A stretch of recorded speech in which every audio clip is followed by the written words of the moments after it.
Welcome, guys. So today we brought you the fifth episode of the series Our Seekhein Chess, and in the first four episodes, as we have lined up here, we have seen like different types of pieces, what are there in the chess, how does the pawn move. Second episode, we saw how the very important piece knight moves. Then we saw bishop movement, and then we followed with the rook movement. Now we are in the fifth episode, and I'm going to teach you something very special, which is called Passant. Now that's a French term, and it's actually a very awesome move done by a pawn in an attempt to capture the opponent's pawn. So how does it basically happen? We'll have to see. So in the first episodes, if you remember, what we have shown captures only in a piece which is sitting to its diagonal in a step of one. It doesn't capture anywhere else. But what happens in en passant is that the point of pawn trying to move in a diagonal in a step of one for the purpose of capturing remains the same. The only thing which changes is that which.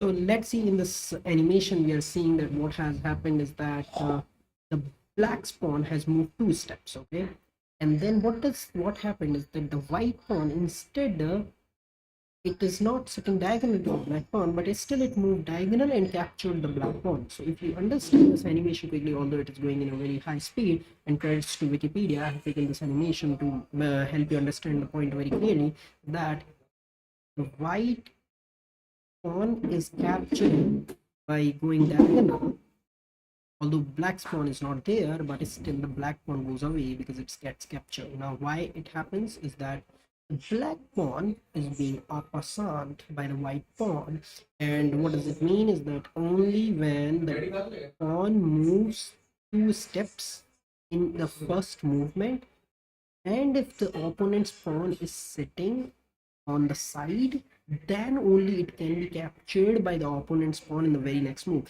Remember, in the very next move, you cannot capture, as playing white, you cannot capture this black pawn after two more steps. That's it. It has to be captured in the next very movement. So that's why many times players miss this. That's why it's very important to know, because in pressure situations, when opponents try to put pressure by extending their pawns, sometimes two step at a time, and they don't realize that they can be hit by countered by this technique. So you should be very well note and remember, when can a pawn move two steps? It's only when it starts, right? There's no other way it can move two steps at a time. So it can only happen when any pawn move two steps and your pawn is sitting next to it. It can be only done by a pawn, remember. It can only be done to a pawn, right? It can't be like, okay, a rook move two step and you are sitting on the side so you can capture rook. No, it can't. It can be only happen that a pawn gets captured by a pawn by moving diagonal, but it has been sitting on the side when the opponent moved two steps in the just previous move. For example, had black in this animation, rather than moving two steps, had moved one step and then one more step. Could it be en passanted? No, can't be. Okay, now let's say black moved two steps and the white pawn was here, but let's say the king moved one step.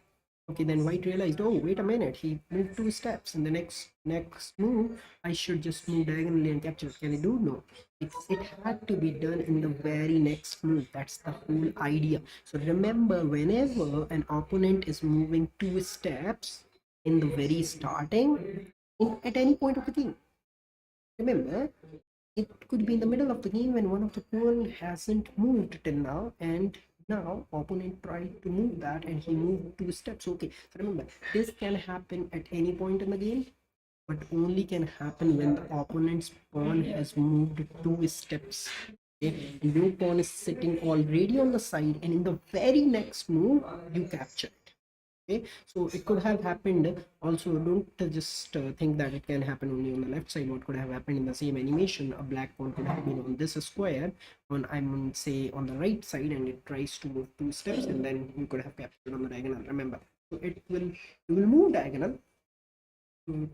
Try to see this animation a couple of times so that it's captured in your brain, and then you're still capturing in the diagonal, but piece which is getting captured is what side only happens to a pawn. Okay.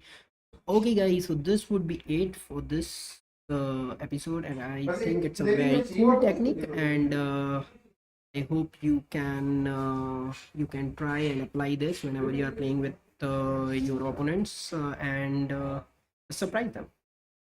Okay, so all the best, guys. Like, share, and subscribe, and we will meet in the very next episode where we will learn more techniques and start to understand more of the game.